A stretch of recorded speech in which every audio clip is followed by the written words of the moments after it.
కూడా మీకు చెప్తాను.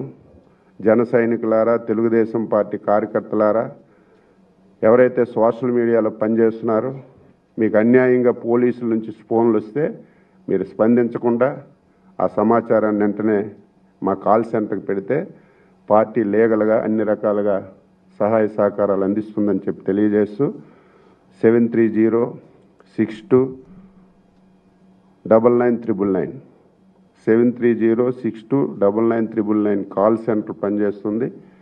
ఇది జన సైనికులు, తెలుగుదేశం పార్టీ కార్యకర్తలు, సోషల్ మీడియాలో ఉన్న ప్రతి ఒక్కరు గమనించమని చెప్పి కోరుతూ మరొకసారి ఆంధ్రప్రదేశ్ రాష్ట్ర ప్రజానీకానికి, జన సైనికులకి, తెలుగుదేశం పార్టీ కార్యకర్తలకి హృదయపూర్వకంగా కోరుతున్నాను. రేపు 17వ తారీఖున చిలకలూరుపేటలో జరుగుతున్నటువంటి సభ ఆంధ్ర రాష్ట్ర చరిత్రలో